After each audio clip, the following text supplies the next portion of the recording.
सोचिए, लगभग 200 साल। ये एक ऐसी कहानी है जो मसालों और मुनाफे के व्यापार से शुरू हुई और एक विशाल साम्राज्य के बनने और फिर उसकी आज़ादी पर जाकर खत्म हुई। यही तो कहानी है भारत के आधुनिक इतिहास की, कंपनी राज से लेकर स्वतंत्रता तक की। लेकिन ये सब हुआ कैसे? आखिर ऐसा कैसे हो सकता है कि मुट्ठी भर व्यापारी जो सिर्फ सामान खरीदने बेचने आए थे, वो एक पूरे के पूरे साम्राज्य पर कब्जा कर लें? ये सवाल इस पूरी कहानी की जड़ है। तो चलिए इसी सवाल का जवाब ढूंढते हैं। कहानी के पहले पड़ाव पर चलते हैं, व्यापार से टेरिटरी यानी इलाके पर कब्जे तक का सफर।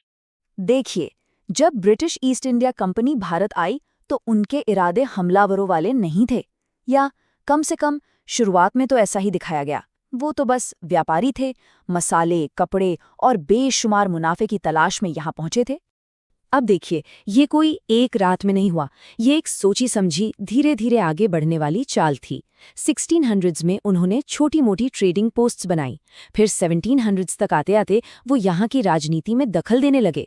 और फिर आया साल 1757, प्लासी की लड़ाई। ये एक टर्निंग पॉइंट था जहाँ से उनका मिलिट्री दबदबा शुरू हुआ, और नतीजा 1800s तक भारत का एक बहुत बहुत बड़ा हिस्सा सीधे कंपनी के कंट्रोल में था। तो सवाल ये उठता है कि कंपनी ने इतनी बड़ी ताकत आखिर बनाई कैसे? यहीं से कहानी का दूसरा हिस्सा शुरू होता है, कंपनी का वो राज जिसने भारत पर अपनी लोहे जैसी मजबूत पकड़ बना ली थी। तो उन्होंने ये सब किया कैसे? सबसे पहले तो उन्होंने अपनी एक प्राइवेट आर्मी खड़ी कर ली। उनका पूरा फोकस भारत के संसाधनों को निचोड़ने पर था, मतलब कमर्शियल एक्सप्लॉयटेशन। उन्होंने तरह तरह के दस्तावेजों और संधियों का इस्तेमाल करके अपना कंट्रोल फैलाया और अपने फायदे के लिए नए नए कानून और एडमिनिस्ट्रेशन सिस्टम लागू कर दिए। और इन सब के पीछे थी उनकी ताकतवर नेवी, जो व्यापार भी करती थी और जरूरत पड़ने पर जंग भी। 190 साल, जरा इस आंकड़े पर गौर कीजिए। प्लासी की लड़ाई से लेकर भारत की आज़ादी तक का ये लंबा और मुश्किल सफ़र 190 साल तक चला। ये सिर्फ एक नंबर नहीं है, ये पीढ़ियों के संघर्ष, उम्मीद और बलिदान की दास्तां है। लेकिन इतिहास हमेशा एक जैसा नहीं रहता। कंपनी का राज भी हमेशा के लिए नहीं था। अब एक बहुत बड़ा मोड़ आने वाला था, एक ऐसा बदलाव जो भारत पर शासन का तरीका हमेशा के लिए बदलने वाला था। सीधे क्राउन यानी ब्रिटिश ताज का शासन। तो ये इतना बड़ा बदलाव आया क्यों? इसकी वजह थी 1857 का विद्रोह, जिसे भारत की आज़ादी की पहली लड़ाई भी कहते हैं। इस विद्रोह ने कंपनी की जड़ें हिलाकर रख दीं। इसके बाद ब्रिटिश सरकार ने तय किया कि अब और नहीं, अब वो सीधे भारत पर राज करेगी। देखिए, कंपनी का मकसद था पैसा बनाना अपने शेयर होल्डर्स के लिए, लेकिन ब्रिटिश क्राउन के लिए ये अब इज्जत और साम्राज्य का सवाल था। कंट्रोल अब सीधा वाइसरॉय के हाथों में था। मतलब भारत अब एक ट्रेडिंग कंपनी की जागीर नहीं, बल्कि ब्रिटिश एम्पायर का एक हिस्सा बन गया था। और इसी के साथ भारत, जिसे ताज का नगीना या जूल इन द क्राउन कहते थे, वो अब ऑफिशियली ब्रिटिश एम्पायर का हिस्सा बन गया। लेकिन कहानी यहाँ खत्म नहीं होती, बल्कि यहीं से एक नई कहानी शुरू होती है।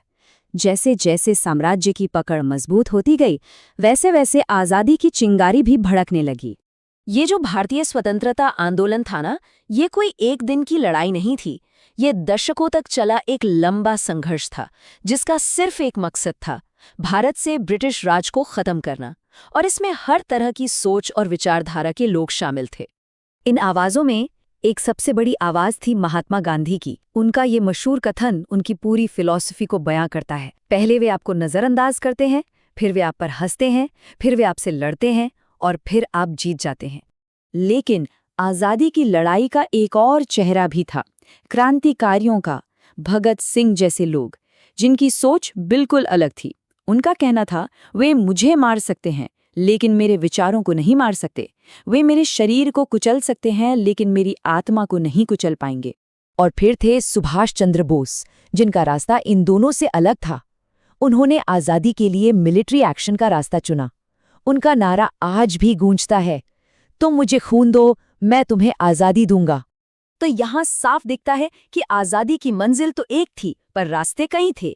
एक तरफ गांधी जी का अहिंसक सविनय अवज्ञा आंदोलन था, तो दूसरी तरफ क्रांतिकारियों का एक्शन, और साथ ही पॉलिटिकल और मिलिट्री गठजोड़ बनाने की कोशिशें भी चल रही थीं। रास्ते भले ही अलग थे, पर मकसद एक ही था, भारत की आज़ादी।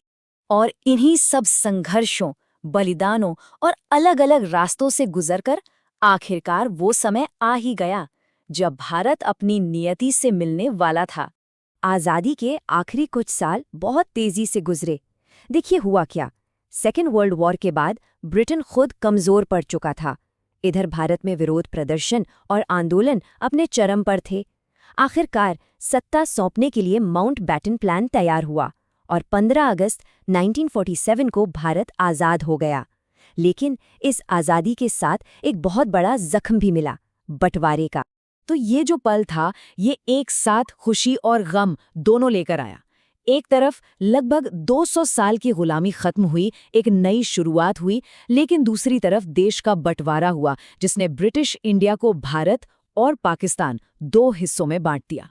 200 साल का एक लंबा सफर खत्म हुआ और एक नए देश ने जन्म लिया। लेकिन आज़ादी की असली विरासत क्या है? ये एक ऐसा सवाल है जिस पर आज भी हम सबको सोचना चाहिए।